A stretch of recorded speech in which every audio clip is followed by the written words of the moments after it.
Dans la vidéo du jour, je vais te montrer comment définir ton billet avec des approches de plus en plus compliquées. Alors attention, ça ne veut pas dire que la plus compliquée est la plus performante, mais tu vas devoir prendre le temps de tester sur tes graphiques pour comprendre quelle méthode est la plus adaptée en fonction de tes compétences et de tes attentes. Alors, on va commencer avec la méthode de la bougie de la semaine précédente. Alors, je suis sur un graphique, donc EuroJPY, pris totalement au hasard. Et donc là, je ne vais pas prendre en compte la semaine actuelle, je vais me baser sur la semaine dernière. Tout simplement, chaque semaine, ce que vous pouvez faire, c'est observer la semaine précédente, définir un haut et un bas, et vous poser la question, lequel du haut précédent ou du bas précédent a le plus de chances d'être touché. Donc c'est assez simple, mais vous allez vous rendre compte, à force de le faire, que finalement, ça peut vous donner beaucoup d'insight et une prise de décision allégée. Donc, quand je suis par exemple en M15, hop,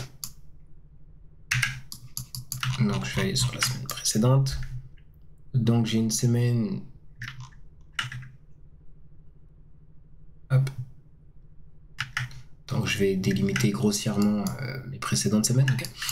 Donc j'ai mon début de semaine qui va arriver ici, donc on peut se baser sur le lundi à minuit. Ok. Donc ce niveau que l'on va appeler Midnight Open. Ok. Ou sinon non, je vais le faire avec lui. Voilà. Donc là j'ai utilisé le rayon horizontal. Donc à partir de là, je vais juste aller en arrière, je regarde ma semaine précédente. Donc qui elle aussi aura commencé. Voilà. Et tout simplement, je vais définir le point le plus haut et le point le plus bas pour, à partir du début de ma semaine prochaine, me définir un point d'action. Donc lorsque l'on fait ça, on va souvent être tenté de viser le niveau le plus proche. Attention toutefois, comme vous pouvez le voir d'entrée de jeu, ça ne sera pas tout le temps, lequel ne sera pas tout le temps atteint.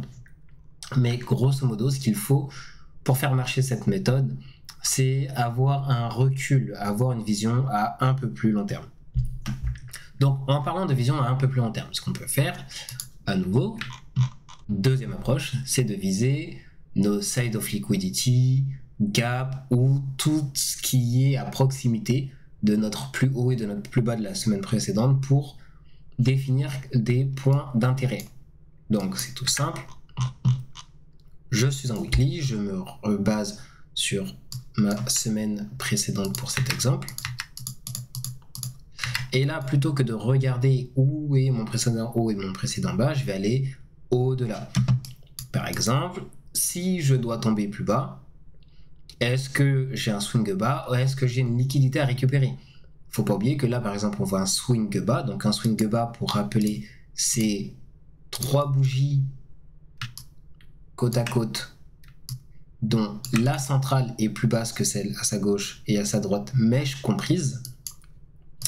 Et donc ici, on a un swing bas, mais au moment où cette semaine commence, ce swing n'existe pas. Donc la précédente liquidité, elle est soit ici, soit au-dessus de ce niveau. Qu'est-ce qu'on a comme swing? Donc ici, on a ce niveau qui pourrait potentiellement être un swing, mais là, je suis pas sûr. Par contre, au-dessus, ici, on a clairement un swing haut. Donc, au-delà du niveau le plus proche de la bougie précédente, le swing précédent le plus proche, c'est le swing haut. On peut aussi aller regarder nos déséquilibres, tels que ici, pour se faire un avis, pour pouvoir faire une projection. Ensuite, qu'est-ce que l'on peut avoir comme information qui va nous aider à créer notre billet?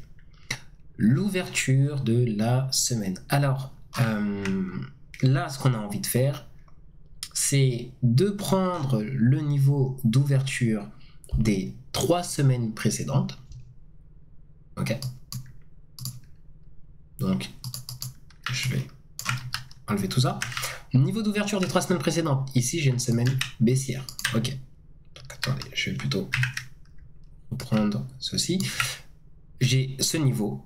J'ai ce niveau. Et j'ai aussi ce niveau. Ok. Donc, tout simplement, là, on a des Midnight Open qui se sont décalés pour aller je ne sais où. Alors, qui ont peut-être tout simplement, voilà. C'est une question de visibilité.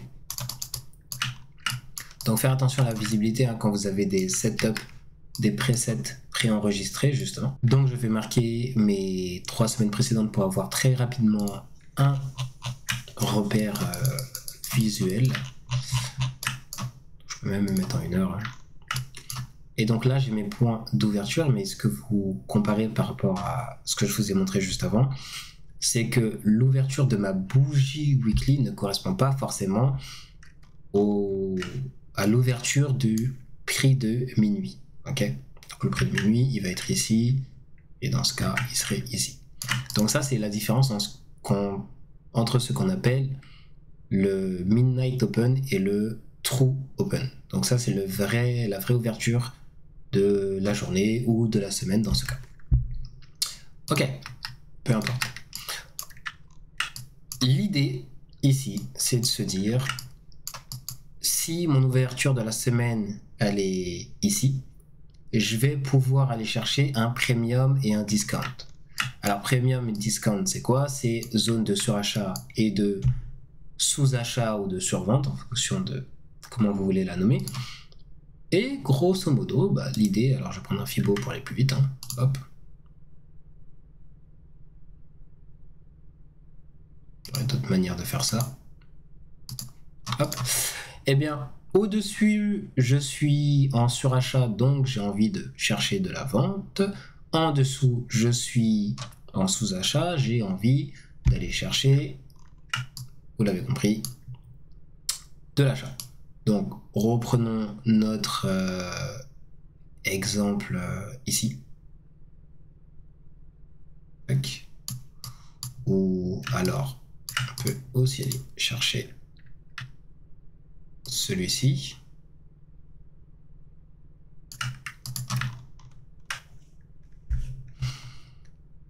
Ok. Et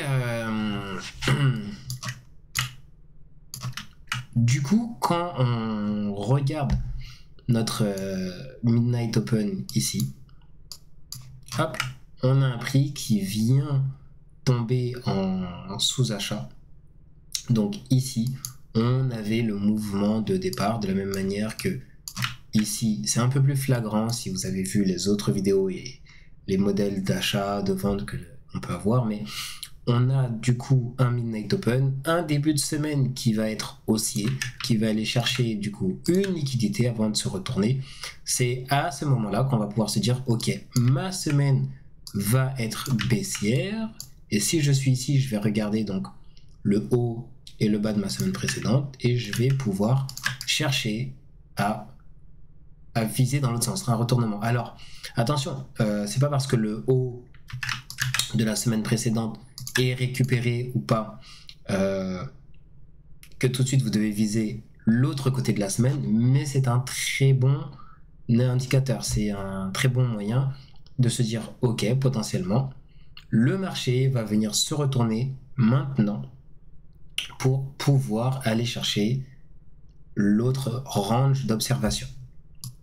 Donc un range d'observation, pour rappel, range, ça veut dire zone. Donc ma zone d'observation, c'est le haut et le bas de la semaine précédente dans ce cas. Une fois que j'ai ces informations, je peux aussi aller plus loin.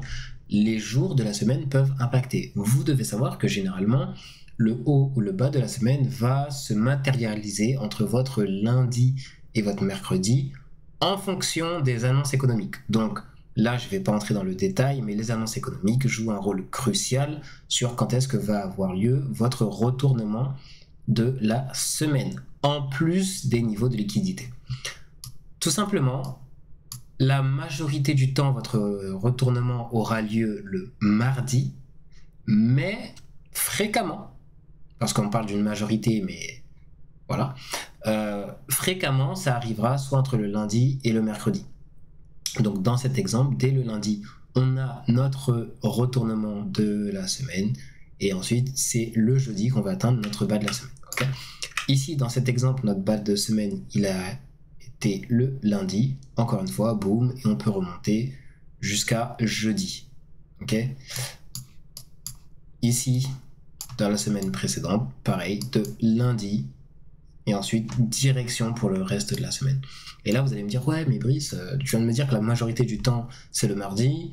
Regarde, ça fait 3 semaines de suite que tu me montres que ça a été un lundi. Oui, mais attention, les généralités, les probabilités, ça ne se crée pas sur 3, 4, 5, 10 jours, mais plutôt sur des centaines d'essais et de backtest. Encore une fois, je reviens sur ce terme backtest. C'est important que vous alliez chercher dans les données, et surtout les données de votre actif de référence, les informations qui vous intéressent. Le dernier élément pour construire un billet de semaine plutôt avancé, mais que je n'aborderai pas dans cette vidéo, c'est ce qu'on appelle les weekly profiles. Ça veut dire que, en fait, vous devez savoir que chaque semaine, il y a des profils types que le marché va venir appliquer encore et encore et encore. Donc, hop, je vais mettre ça. En fait, vous allez avoir des séquences qui vont se ressembler, ou du moins qui vont se répéter semaine après semaine. Donc, par exemple, on a cette semaine baissière qui va, en général, aller chercher un haut pour tomber. On va avoir, par exemple, sur une semaine... hop, on peut avoir quelque chose d'un peu plus comme ça. Donc, hop. Ok. Ou alors, la semaine qui va vous faire le plus de mal. Alors, c'est une liste non exhaustive. Hein. Il y a au moins des dizaines de weekly profiles différentes qu'on apprend à assimiler. Il n'y a pas vraiment 10 structures différentes, mais de par les contextes, on arrive à plus d'une dizaine pour pouvoir bien les comprendre. Et donc, la semaine qui fait le plus de mal aux débutants, c'est la semaine de Seek and Destroy, et c'est par ça que je vais terminer cette vidéo. C'est une semaine qui va commencer plutôt calmement en général et qui va chercher à faire des hauts de plus en plus hauts et des bas de plus en plus bas. En général, ce genre de semaine arrive lorsqu'en fin de semaine, vous avez de très grosses annonces économiques type CPY, NFP, PPY, ce genre de choses. Donc encore une fois, lorsque vous faites du backtest, ne faites pas que regarder les graphiques, essayez de regarder les conditions géopolitiques, économiques, les annonces économiques qui vont avec le profil de la semaine, et vous allez ensuite pouvoir comprendre en fonction des annonces économiques à venir à quoi vous attendre sur la semaine. Mais voilà, là on arrive sur quelque chose de plus compliqué, ça prend plus de temps et c'est pas forcément... Alors, c'est plus précis, oui, mais si vous voulez simplement avoir une idée rapide d'un sens pour la semaine et ensuite passer plus de votre temps et de votre énergie à comprendre ce que va faire votre journée, ça sert à rien d'aller jusque-là. Vous pouvez prendre une manière simple et ensuite travailler jour après jour sur votre évolution des marchés. On se retrouve très rapidement pour une prochaine vidéo. Ciao, ciao.